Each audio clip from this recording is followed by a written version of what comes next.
Hey, thank you for being with us here today. We're going to finish up and kind of review some issues surrounding employee motivation as well as behavior. Obviously, an extremely important concept, especially in a point in time to where a lot of companies are trying to get by with less employees and trying to find ways to stretch the resources they do have. So understanding not only the employee's behavior, but what is the underlying motivation behind that particular behavior can serve as an advantage for organizations because they're in a better position to reward their particular employees, in a better position to get them to work further or harder than maybe they originally had if that motivation was not present. So that will be a topic of discussion here for today. I do want to try and keep this particular lecture to about 30, maybe 35 minutes, although I'm not quite good at doing that. I seem to get a little long-winded sometimes, but there is a lot of great material in this. So there's a couple things that I do want to spend some time in highlighting. There's a lot of behavioral type theories that are very, very important to understanding people's particular motivations that we'll spend some time discussing as well. And we're also going to go through some of the different types of behavior that people can engage in, and obviously what are the underlying issues surrounding that. So let's start with talking about really the point, the purpose of motivation here. Obviously, it's managers' jobs, not really just manage, but to motivate the particular employees that they're responsible for so that those employees can ultimately reach their fullest potential, whatever that may be, right? We're all capable of different things in different areas. And so not only do you want to hold your employees to a certain standard across the board, but you have to be aware that certain employees have different capacities to achieve specific results. And it's a manager's job to find out what that point is. And like I said before, every person is different. And so holding them to one standard may not necessarily work. You'll have people who they won't have a chance of meeting that particular goal, and you'll have others that maybe obtain it relatively easily. So is it fair to hold them to a lower standard when you know in reality that they're high capacity individuals and they can achieve much more? We're finding too in terms of the research that employees need some type of extrinsic motivation. There are two types of motivation, intrinsic and extrinsic. Intrinsic motivation is the motivation I find in the job itself. My motivation is because I love what I do. I enjoy teaching. I enjoy interacting with students. I can honestly do this all day and not feel like it's work because it's a lot of fun for me. The value that I get, the motivation that I have is doing my job well to equip students with the knowledge, skills, and abilities necessary to go out, find jobs, create jobs, be successful.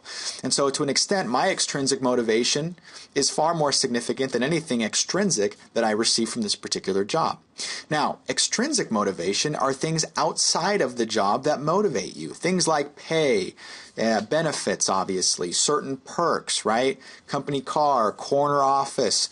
Those are the things that we will work towards because we like those. Those are highly desirable rewards, assuming that they are for you, right? And that's the problem most organizations get into is we have a cookie cutter reward system that has the same reward for every employee, but in reality, I may not care.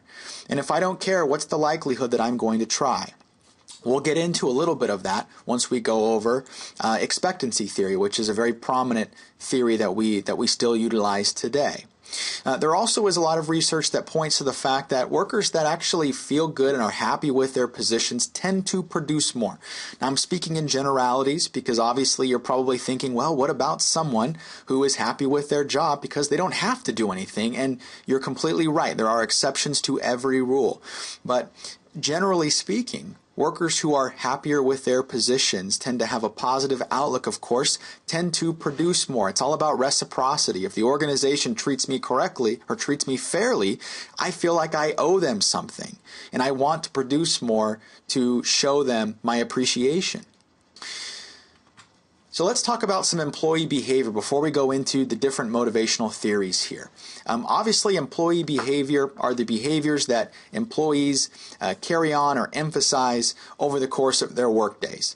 And employee behaviors have the ability to either directly or indirectly impact the success of the organization.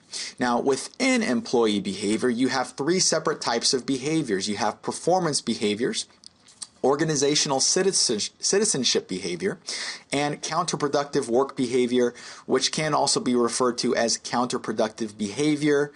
The way that I was taught was counterproductive work behavior, so I have a tendency to use that, although it is a little more lengthy.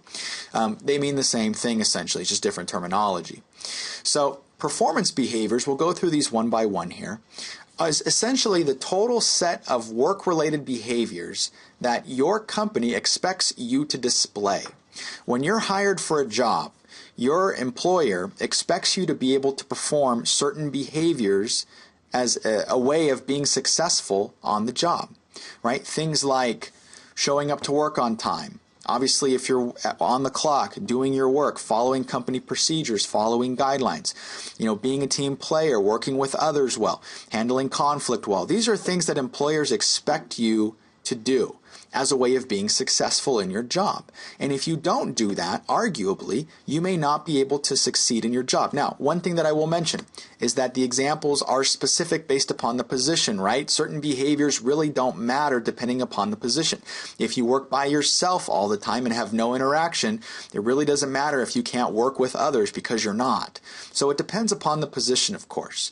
But it's important, obviously, to meet the needs of the organization. And the reason why a company will hire you is because they feel like you have or can at least exhibit the behaviors that are necessary for that job to be successful, right? We've all seen job descriptions when we apply for various positions, and they outline the tasks, duties, responsibilities, maybe even some of the behaviors that they expect an applicant to be able to exhibit on that particular job. And they want to be very upfront with you, right? They don't want you becoming hired and getting through the selection process and all of a sudden realize, oh, I didn't know I had to do that. That's not the point. It has to be a good fit for both the employee, but also for the organization as well. Now, organizational citizenship are positive behaviors and contributions that you make that don't necessarily impact the bottom line of the company directly. Okay, they're positive, they're good. Organizations want you to do these things, but they don't directly contribute to the bottom line. And what I mean by that is, say, for example, if you were to mentor or help train a new coworker.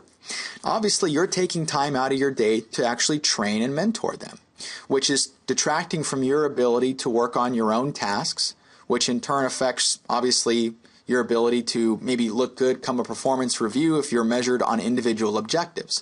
But the point being is that that's good behavior, only it doesn't directly impact the performance. Indirectly it does, because if you're training and mentoring someone, the argument, at least what it should be, is that they're getting the skills and the resources that they need to get acclimated to the position much sooner, and then can in turn be more effective in that role. But it really just depends. But organizations want to encourage this type of behavior.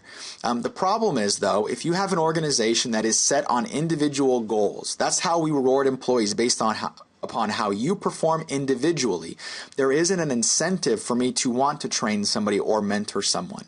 Because at the end of the day, although I may feel good about doing that, it's not going to impact me come my performance evaluation time.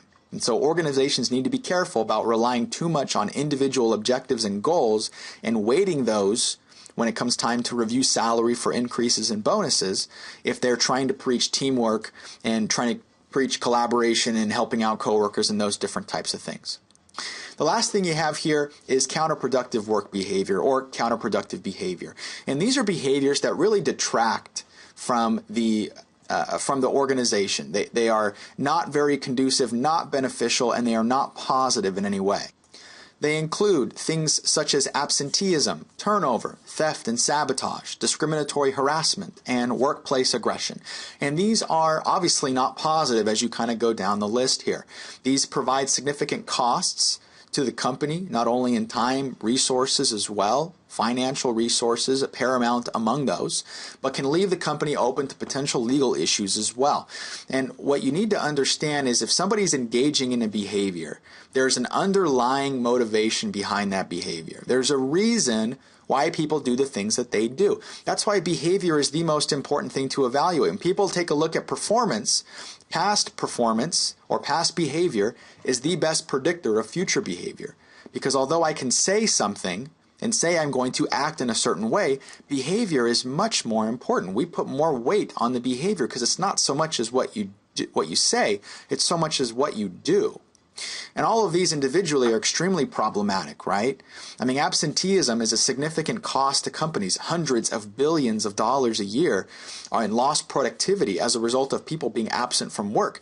Now, a lot of times that's probably not even legitimate, right? People aren't even sick. They just want an extended weekend, or maybe they can't go to work for whatever reason, want to go play golf or anything like that. So that can be a significant contributor to a lack of success in the company. Turnover obviously is very counterproductive. Now, one thing I will mention is not all turnover is bad. You have obviously voluntary versus involuntary turnover. Voluntary being that you put in your 2 weeks, you decide to leave, you move on. Involuntary being that you are removed from the position, you're let go, fired, those types of things against your will, of course. And turnover in itself is very expensive. You know, it costs money to recruit, to select, to train, and all those different things, all without the guarantee that that's going to be a high-performing employee. You know, a lot of companies, for example, in retail, you know, many of you know Costco fairly well, and they have a very interesting way of handling their selection process. I mean, if you look from a retail standpoint, they pay significantly more than comparable companies like Target and Walmart. They offer significant more in terms of benefits and all those different things for the purpose of minimizing turnover. So they don't have to keep spending money to replace employees and then train them, all those different types of things. They have significantly longer retention rates, which helps them be more successful. That helps them perform in that particular industry where turnover is historically high. But back to turnover, not all turnover is bad. Right? You have obviously functional and dysfunctional turnover, you know, things that are functional, meaning that maybe you want somebody to leave. They're not a high-performing employee, and for whatever reason, you think they should go, and they decide to leave on their own. That's great for you. But you also have that kind of negative turnover as well, that dysfunctional turnover where you have high-performing employees that leave your position or leave your organization for whatever reason. They find a better job, they're disgruntled, they haven't been treated fairly. Whatever the reason is, they eventually leave, and it's very difficult, if not impossible, to replace them. Thefts and sabotage. Obviously, employees may steal and damage physical property. Discriminatory harassment. You obviously don't want to have a discriminatory environment where you feel like someone is being harassed. You open yourself up to potential legal issues. And then lastly, workplace violence, meaning physical aggression, confrontation, those different types of things. Very problematic for an organization. Now let's look at the Big Five here. The Big Five is a personality type indicator almost that is designed to try and figure out people's personalities in a number of different categories. And the idea behind this is that if you're recruiting for a certain type of person, right, people that hire for jobs, who is our ideal applicant? What type of skills should they have? What type of educational background should they have? What type of abilities should they have? And what type of personality are we looking for, right? Depending upon the position, you may need someone with a different personality. People in sales need to have a different personality than somebody who is working in IT or maybe behind the scenes or something like that. So we have to figure out, okay, not only who has the skill sets and the education and the knowledge, but who has the personality that is going to be predisposed to being successful in this role. So the Big Five are 5 separate personality characteristics that employers can look at, and they can administer paper and pencil type tests as a way of finding out what are your leanings. Now I say leanings because most people think, well, if I'm agreeable, then I'm 100%. And that's not true because there are degrees of which. Some people fall kind of in the middle. You can kind of go both ways almost. And that's not bad. It's not necessarily a bad thing if you're on one end of the spectrum or in the middle or whatever it may be. The important thing is that we have an awareness of what are our limitations and find a way to work around those. Now, going back to the Big Five here, we have agreeableness, conscientiousness, emotional stability, extroversion, and openness to experience. And I'll highlight these here real quick here just for sake of time. Agreeableness is your ability to get along with other people. It's your ability to be cooperative, to be tolerant, to be forgiving. An organization wants people to be agreeable because we do a lot of work in teams now. You work with coworkers very closely on different projects and different things. And so you want people that can work together and collaborate and be cooperative. Otherwise, you're going to have dysfunctional conflict kind of coming up everywhere and trying to deal with that can be extremely problematic and time consuming. So agreeableness is a thing that employers look at. Next is conscientiousness. Conscientiousness is the extent to which you're dependable, you're organized, you're persevering, achievement-oriented. These types of people love to accomplish tasks. They're very determined in accomplishing those particular tasks. Employers love people that are conscientiousness. This is the second most reliable indicator of future performance. If you can find somebody who's conscientious, there's a significant chance they're going to be a high-performing person. And a lot of things signal conscientiousness. I mean, let alone paper and pencil type tests, but your GPA, for example, is a signal of your conscientiousness, because someone who has a high GPA obviously had to work for that, had to be diligent in their studies, organized in terms of when to do certain assignments and prioritizing, and employers like that. And regardless of if maybe it was slanted to where you took easier classes, or maybe you didn't work full time, or whatever the case is, employers put a lot of weight to that type of stuff. Next is emotional stability.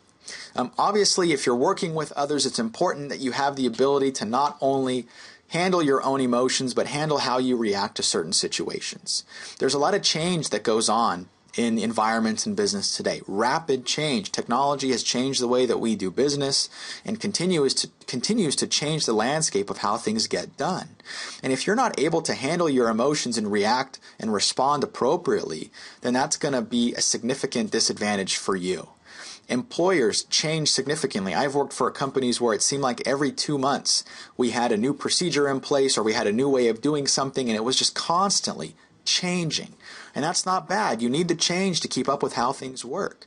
But you need to have the ability to understand that from an emotional standpoint, and not necessarily be overly pessimistic and overly negative. Next, you have extroversion as well as introversion. If you're extroverted, you essentially love interacting with large groups of people. You're energized by being around people all the time, and that's what your passion is. That's what you enjoy doing. Someone who is introverted is not energized by those things, which much rather be left alone to their own selves and their own thoughts and all those different types of things, versus being around large groups of people. Now, that doesn't mean that if you're introverted you cannot be around large groups of people. That's not what I'm saying. What I'm saying is, if you had a choice, you'd rather be by yourself. And if you're extroverted, you'd much rather be with a group of people. And we all have known types of people that kind of go both ways almost, right? You have the person that just seems like they just love to be around people, and the second they're all by themselves, they're just not happy and they have to be around people. Those types of people gravitate towards positions of like sales and teaching and all those different types of things. Now, like I've said before, you can have kind of different percentages of each area. You're not solely in one or the other. For example, every type of test that I take, like a Myers-Briggs personality type indicator, I always fall on the introverted category. I haven't taken it in the last several years, so I'm not sure if it's changed. But historically, I fall in the introverted category, which you would argue probably doesn't make sense considering what I do on a daily basis and teaching in front of large groups of people and all those different types of things. But once again, it's kind of a learned trait almost. I can be extroverted if the situation calls on me to, but maybe I prefer to be introverted, and that's where the importance lies. Next, openness to experience. This is extremely important. Openness to experience reflects how rigid your beliefs are. Obviously, if you are very closed-minded, aren't willing to consider new things, you would not have a great deal of openness to experience. And this is very important. Employers want this because if you're open to new experiences, you're open to working with new people from diverse backgrounds. And we all know just how diverse employers are these days. You know, the United States is a melting pot of different cultures and value systems and everything. And so if you have one way of doing something and are closed-minded and closed off to anything else, then that's going to affect your ability to be a good team player, to cooperate with others, and that can be an issue for organizations. So let's talk about Maslow's hierarchy of needs. We're going to go through a couple of different theories with regards to motivation. Paramount among those was the work done by Abraham Maslow, and he developed what we now refer to as Maslow's hierarchy of needs. And what he tried to assess is, depending upon the situation that we're in, did that kind of predispose us to wanting to engage in certain behaviors?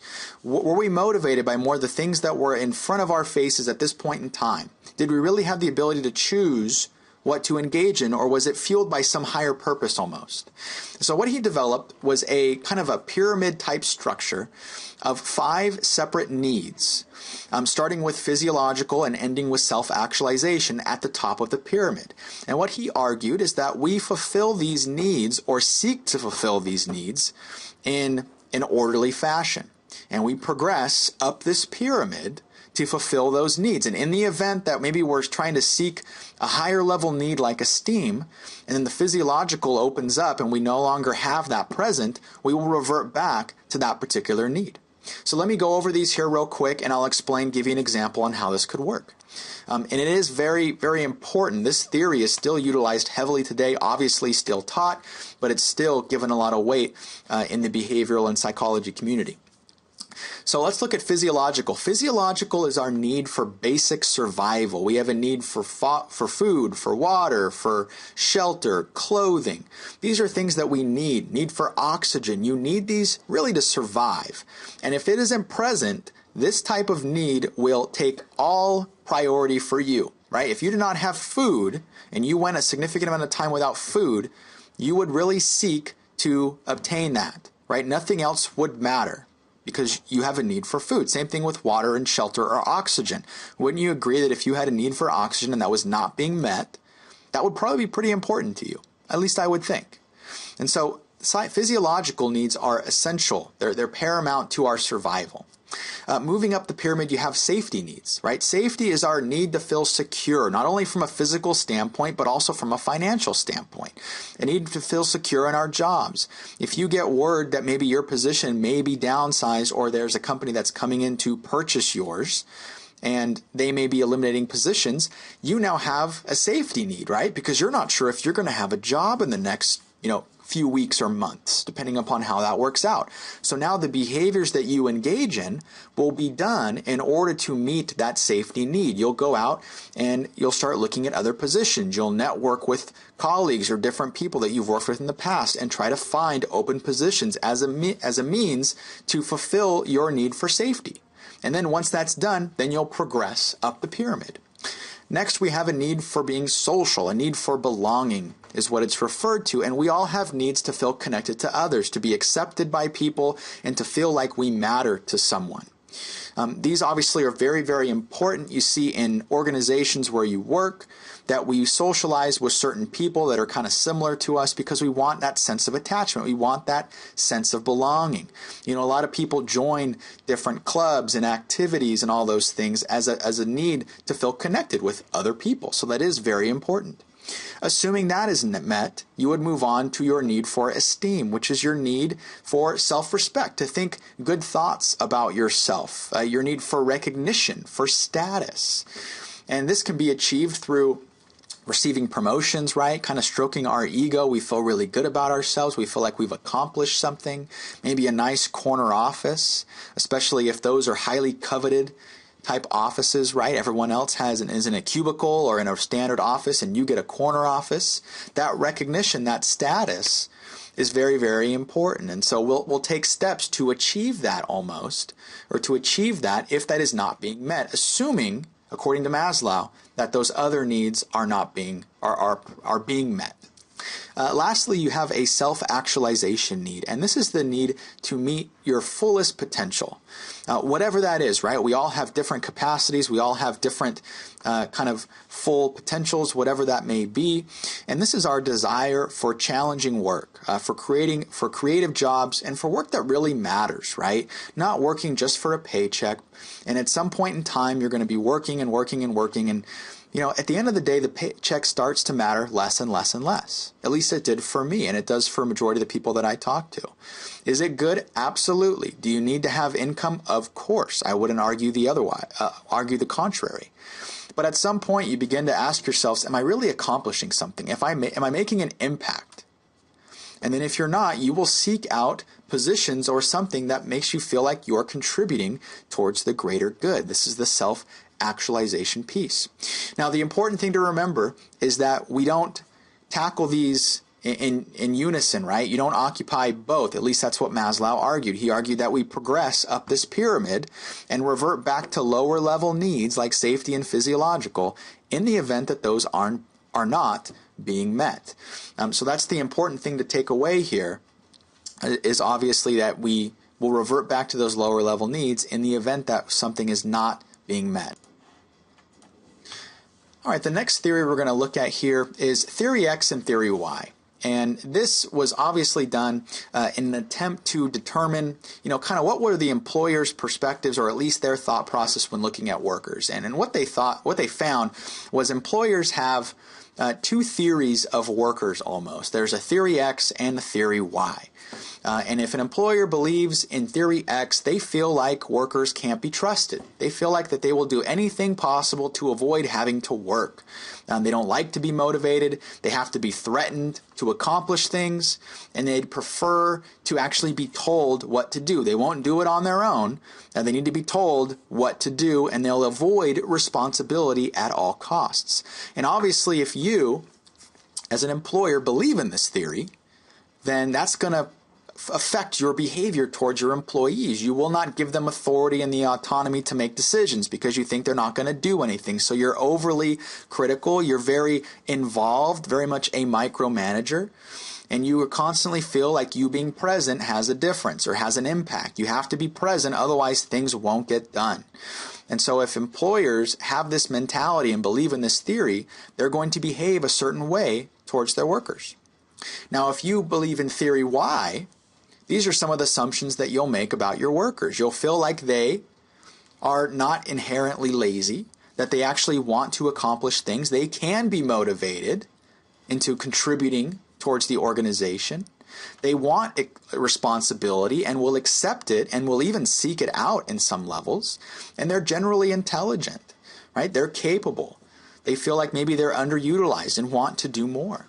And if you believe in this theory as an employer and as a company, then once again, that's going to affect your behavior towards your employees. You're going to give them authority. You're going to give them responsibility. You're going to trust them to make decisions. Now, obviously, you have to evaluate whether or not those decisions were successful and have a conversation as to what can be done next time.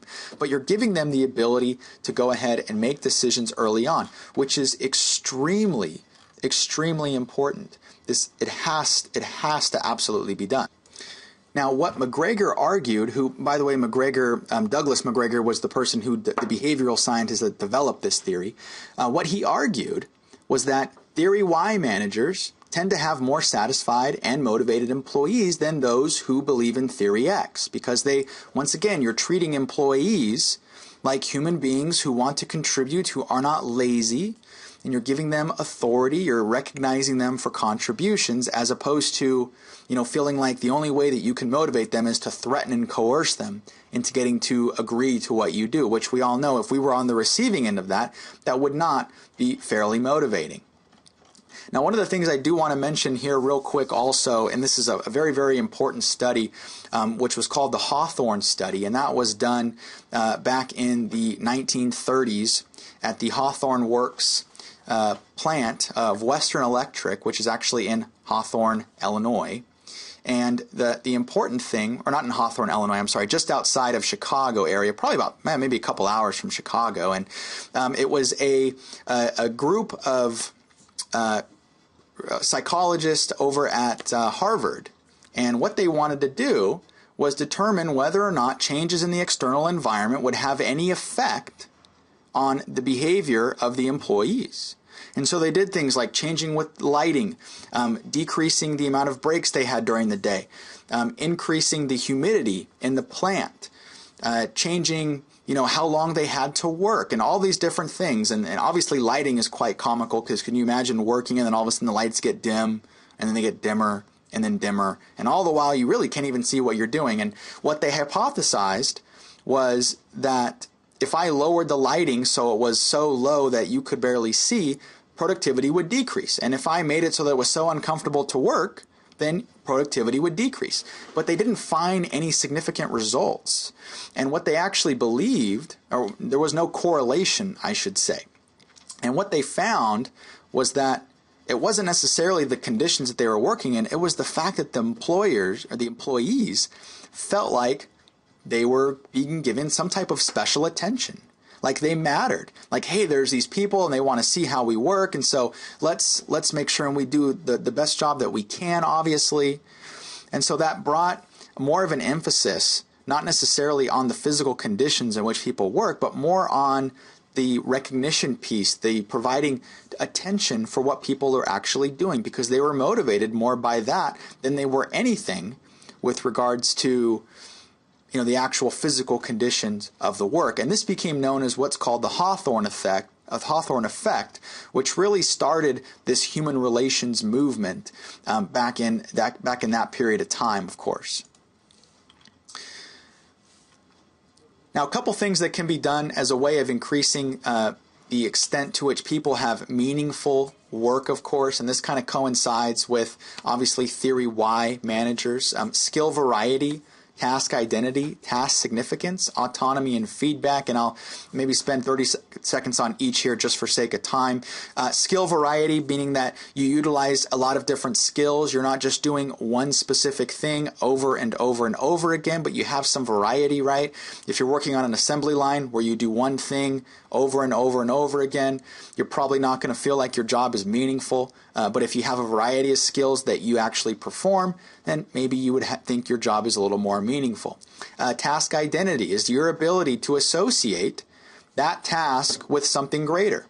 If I do one thing, if I'm on an assembly line, attaching a door to a car, and that's what I do for 8 hours a day, 40 hours a week, I may feel like my task is relatively insignificant to the greater project. But if you are maybe on a project team that works on a vehicle and assembles it from start to finish, you can see the progression that takes place, the car coming into shape and obviously coming to its end result, and you take almost a sense of ownership on that because that's something that you created. You didn't do one specific task, but you created that. The next thing is task significance. How important is your task? Right? Doctors have a great deal of task significance because the things that they do have a significant impact, right, on people's livelihoods. That will be a high degree of task significance. How important is your task to someone else? Autonomy, right? Do you have the ability to operate somewhat independently? People that are constantly micromanaged and are told exactly what to do, it's very difficult to feel like your job is meaningful if you're not giving some level of authority. And lastly, feedback. You need feedback. It's very, very important. You need to know when you're doing a good job and why, and also when you're doing a bad job and why. And I think that a lot of managers default to wanting to give feedback when it's bad and unfortunately don't emphasize the good. And what we know about research now is that positive reinforcement and praise and recognition is a significant motivator to people nowadays. All right, let's take a look at the expectancy theory here. Expectancy theory was developed by a gentleman by the name of Victor Vroom, and what he essentially stated, or what he found, was that, or what he tried to find, is how people make decisions with regards to various behavioral alternatives. We all have choices that we can make. So what determines whether or not we're going to choose to engage in a specific behavior? Right? If we're presented with options, then what impacts the choices that we make? And so what he did was he developed a particular theory that was dependent upon 3 areas. The first is expectancy, the second was instrumentality, and the third was valence, with a V but pronounced like balance, but it's valence. And so what he essentially says is that with the expectancy piece, that first category, if you believe that increasing your effort is going to lead to increased performance, then you are more likely to engage in that behavior. Okay, if you don't feel like if you try harder it's going to do anything, then why try, right? You wouldn't do that. It's the same thing if I said that no matter how hard you study for your next exam, you're not going to do any better. I promise you, you will not do better. I show you the statistics and I say, hey, look at these people here. This is what they did. It's like 10 classes previously, so I have a really good sample. And I say, there's no chance that you can do better on this exam. How likely would you want to study? Probably not likely, right? We have different choices. Like, well, if I study, I can't go out with my friends. I can't watch TV. I can't go work and all that kind of stuff. So if you felt like there wasn't a link between trying harder and doing better, then you would not perform that behavior. But let's say that you do. Let's say the expectancy link is there. You think that if you increase your effort, you'll have increased performance. That next area is instrumentality. And instrumentality is the belief that that increased performance will lead to a certain outcome, right? So if you believe that if you study more, you can do better on the exam, which is expectancy. And then instrumentality being if you believe that you can do better on the exam and you can receive a certain grade, right? You can receive an A or a B or a C. Okay, that's the important piece there. Not that, hey, I study harder, I perform better, but I perform 1 percentage point better than I did last time and I put in 20 hours more of study time. Chances are you're still not going to want to engage in that behavior because at the end of the day, it wasn't a certain outcome that you wanted. And the last thing is valence. Valence is the attractiveness or unattractiveness of the outcome. If there's something, if you don't want to be, if you could care less and all you want is a C and know that you probably don't have to study to get a C, then you're not going to study because the reward isn't attractive. That the allure of receiving an A or a B isn't enough to compel you to engage in the behavior of actually studying. And if there is any individual break in this particular chain, then the argument is that the employee or whomever is not going to be motivated to engage in that behavior. So a very, very widely credited and very, very important motivational theory, of course. So it really illustrates the importance of rewards, and rewards being kind of tailored to the person, of course, and we can't necessarily say that one reward is going to work for a lot of different employees. All right, the last thing is equity theory that we'll kind of go over here.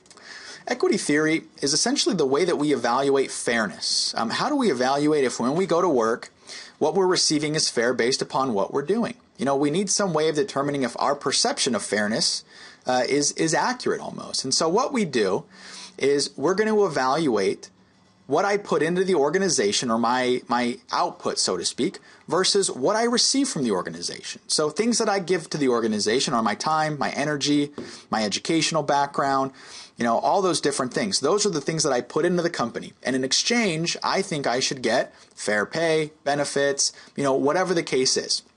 And so we look at this almost like a mathematical equation. It has to be in balance, right? If we feel like we're putting more into the company than we're getting in return, then we're going to feel like it's not fair. We're going to feel like it's not equitable. And so what we'll do over time is we may actually reduce our outputs. I may say, okay, well, I don't think I'm paid fairly. Or I think I put forth too much work. I work too long hours. I don't receive enough in return. So maybe I slack off at work a little bit, right? Come in late. Maybe I steal company property. All meant to restore equity or balance to that particular relationship. Because I can either do one of two things. Either I can increase the inputs that I receive or the outputs that I receive from the company, or I can decrease my inputs that I put into the company. I can do either two things. So either reducing those or maybe increasing what I receive. I can ask for a raise or ask for some time off. And maybe if I get those things, then I think, okay, now I think it's fair. Okay.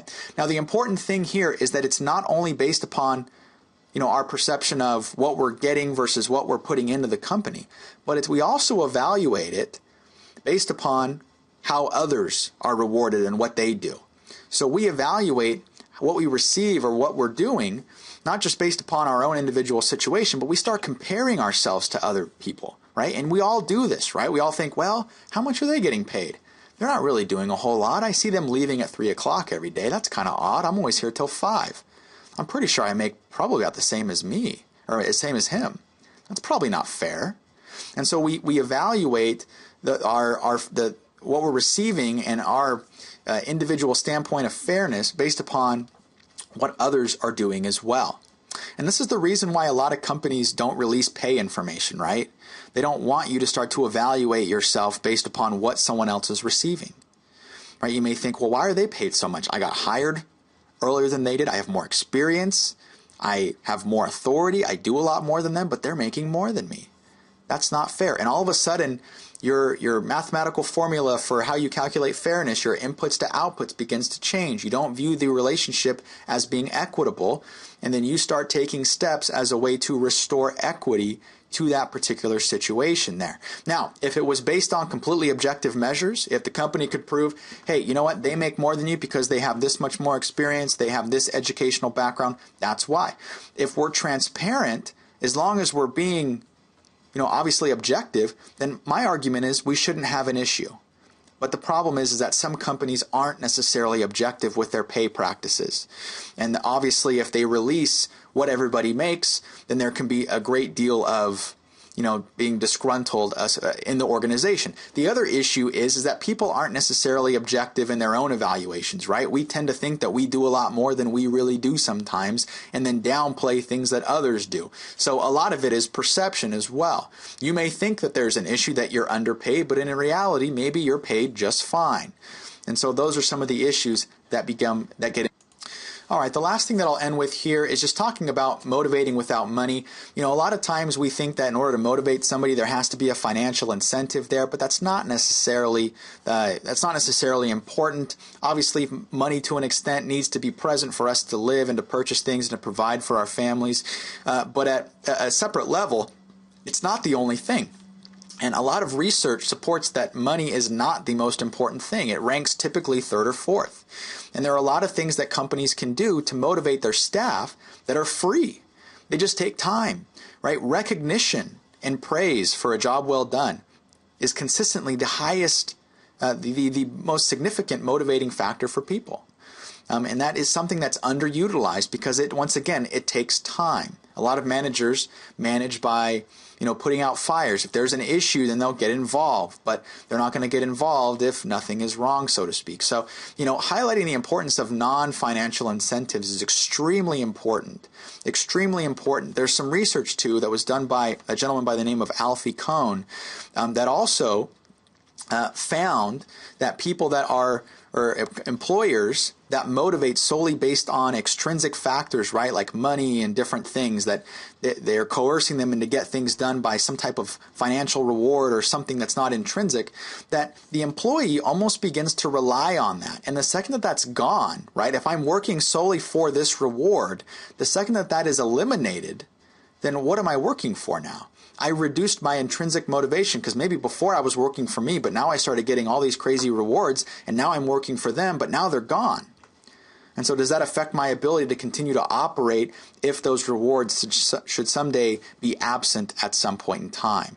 So once again, motivation is extremely important, but not all of it needs to be financial. There can be some financial, but I feel like a lot of companies tend to maybe overly weight that, of course. And you can get more creative, especially in times where, we're in a little bit of economic uncertainty, although the economy is improving.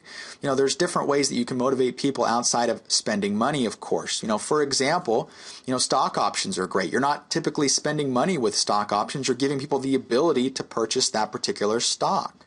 That's not costing you anything, at least in the short term. Obviously making the rewards personal is very important. What I value isn't what someone else values. And so is it important to the person? They may not care about money or a parking space or a corner office. Maybe it's time off to be with families. And so having a discussion with employees and asking them, what would you like, right? What would motivate you as an individual is a much more successful approach than having one cookie cutter type reward system in place.